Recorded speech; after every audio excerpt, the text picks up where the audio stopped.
Okay, so, hi, hello, welcome back to another Creepypasta Story video. Today Creepypasta I'm going to bring is called Emerald Eyes, but before I get into it, I do want to say a few things. First off, the video is one take, so if you do hear me stumble, mumble, fumble, and mess up my words, I'm sorry, this is a one take.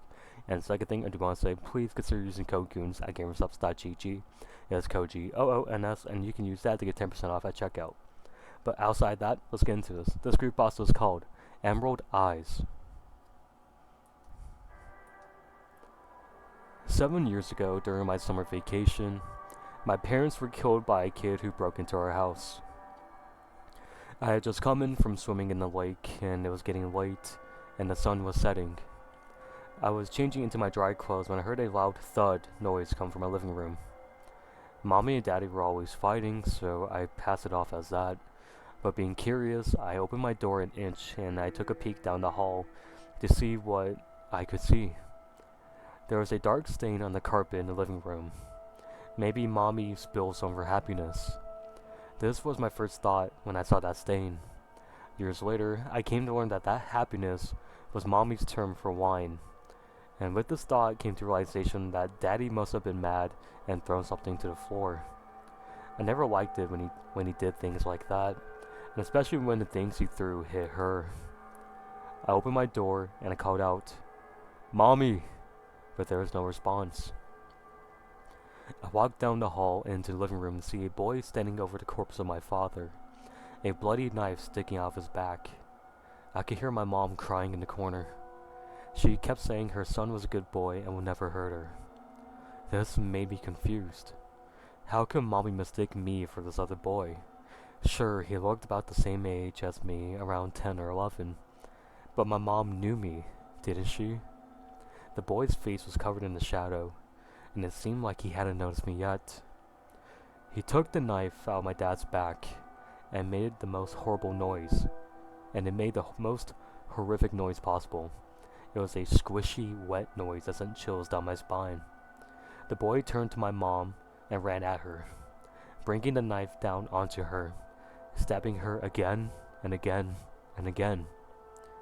He then turned to me, and I saw his glimmering eyes and a small amount of light coming through the window. They were green, a bright emerald green. Then he ran out the door into the hazy twilight. His eyes always stayed in my memory.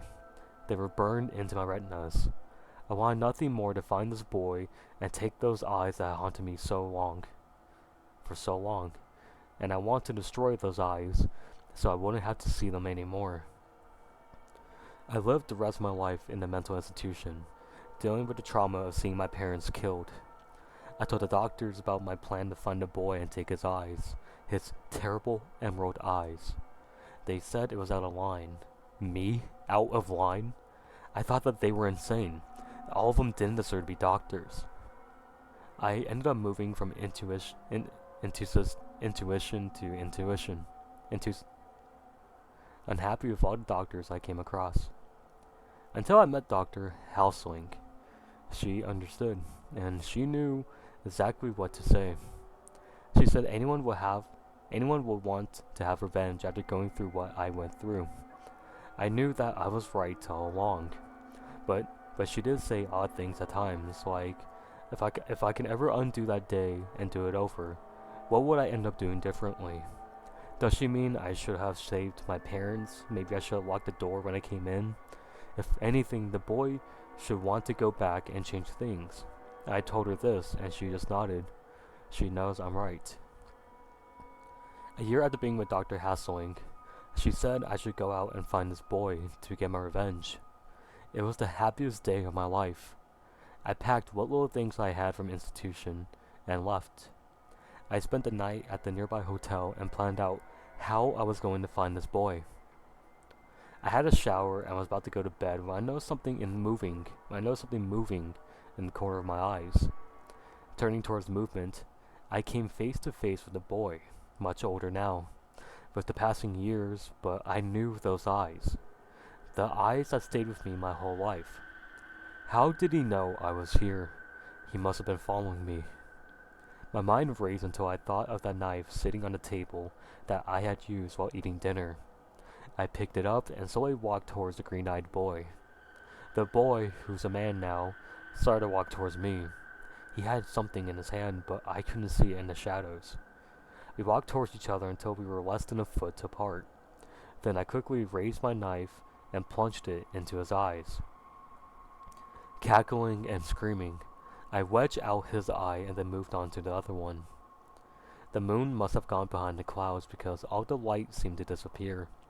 But I didn't need light. I knew what I was doing. I stabbed blindly and felt the knife sink into flesh, gratifying me and making me want to stab more and more and more. The next day, the hotel room service came in to find a scene of bloody horror. The police were called quickly and the crime scene was investigated.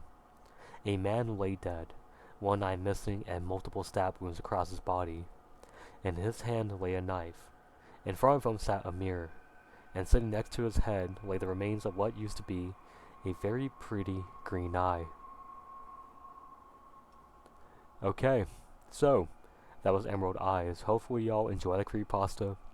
I feel like this will still be posted in the month of October, and this might be posted on the week of Halloween or probably tomorrow on the 24th, 25th. It depends what I schedule this, but hopefully y'all enjoy this creepypasta. It was alright. Definitely one of the better ones that I have read recently. But you know, I give it like a 7 out of 10. But yeah, if you enjoyed, please leave a like and consider subscribing. I do have a lot of videos coming out this week and next week for Halloween, so go check that out. And yeah, please leave a like if you enjoyed. Please subscribe if you want to see more. You'll see some stuff pop up on screen right now. You'll see a playlist. Click on that. It'll be all my creepypasta readings from the very beginning to now. And yeah, thank you guys so much for watching, and I'll see you guys later. Bye everyone.